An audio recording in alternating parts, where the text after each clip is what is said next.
अर्जुन राम जी जब इलेक्शन होते हैं तब तो यही बात करते हैं कि किसान कमेरे वर्ग का ध्यान रखेंगे। बाद में ये वर्तमान में जो राजनीति होती है ये कहते कुछ है और करते कुछ है, अलग है। इनकी मुंह का कहना अलग होता है, काम करना अलग होता है।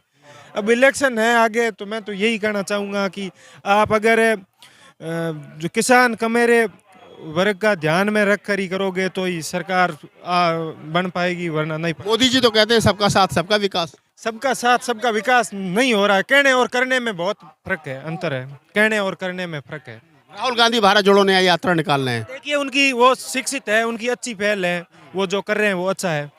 राहुल राहुल गांधी की भारत जोड़ो न्याय यात्रा में 5 न्याय हैं: किसान न्याय, श्रमिक न्याय, भागीदारी न्याय, नारी न्याय, युवा न्याय। किसान न्याय को उन्होंने सर्वोपरि रखा है। किसान ने, राहुल गांधी जी ने और कांग्रेस पार्टी ने सर्वोपरि रखा है। और ये हमेशा इन्होंने कभी किसानों के साथ जिस प्रकार वर्तमान सरकार करी है इस प्रकार कुठाराघात नहीं की। इन्होंने हमेशा किसान कमेरे वर्ग का ध्यान रखा। और राहुल गांधी जी शिक्षित व्यक्ति है।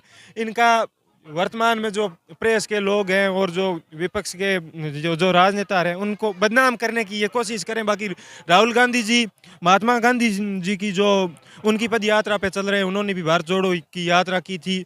उन्हीं के पद चिन्हों पे ये जो कर रहे हैं ये मुझे अच्छी पहल लगी इनकी। राहुल गांधी ने कहा है कि अगर हमारी सरकार 2024 में बनती है तो हम एमएसपी पे, मिनिमम सपोर्ट प्राइस पर लिखित रूप में गारंटी देंगे। लगता है आपको कि उनकी बात पे विश्वास किया जाए? बिल्कुल, वो जो कहते हैं वो करते हैं।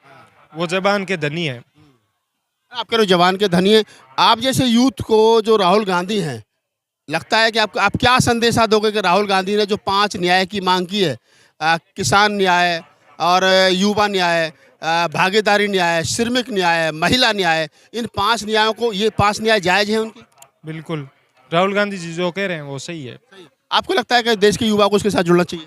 बिल्कुल, मैं तो यही कहना चाहूँगा मीडिया के माध्यम से कि वो शिक्षित है। और वर्तमान में जो सरकार है बीजेपी की, ये न तो युवाओं के लिए कोई रोजगार के, देखिए हरियाणा में पिछले 10 सालों से बीजेपी की गवर्नमेंट, सबसे ज़्यादा बेरोजगारी की दर यहाँ है हरियाणा में। न तो ये रोजगार के लिए कुछ कर रहे हैं, न किसान कमेरे वर्ग के ये कुछ नहीं, ये सिर्फ अपने खुद के लिए ही कर रहे हैं। और इनको जनता से कोई मत। मोदी जी ने कहा था कि 2022 तक किसानों की आय हम दोगुना कर देंगे। हुई? देखिए हुई नहीं है, हमने तो देखी नहीं। मैं भी किसान परिवार से बिलोंग करता हूँ, बल्कि किसान के जो खर्चे हैं वो बढ़े हैं और आय कम हुई है। 31 किसान रोज आत्महत्या कर रहा है।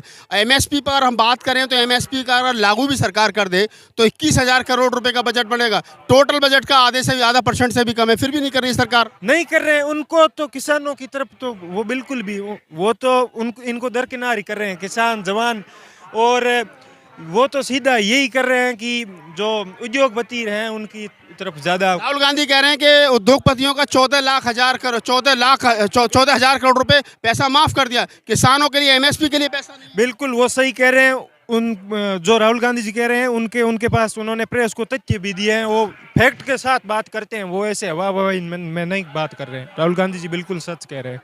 चलिए, तो ये बीकानेर राजस्थान से लोग आए थे। मैंने राहुल गांधी की भारत जोड़ो न्याय यात्रा के तहत इनसे बात की, कई सवाल भी किए। हालांकि बात हमारी कहीं और से शुरू हुई थी, लेकिन बाद में मुझे लगा ये कुछ जागरूक युवा हैं और इनके पास में कुछ तथ्य हैं, तो मुझे लगा कि इनसे बातचीत जो है वो तथ्यों के आधार पर की जानी चाहिए। उन्होंने सही, सटीक और सही जवाब दिए।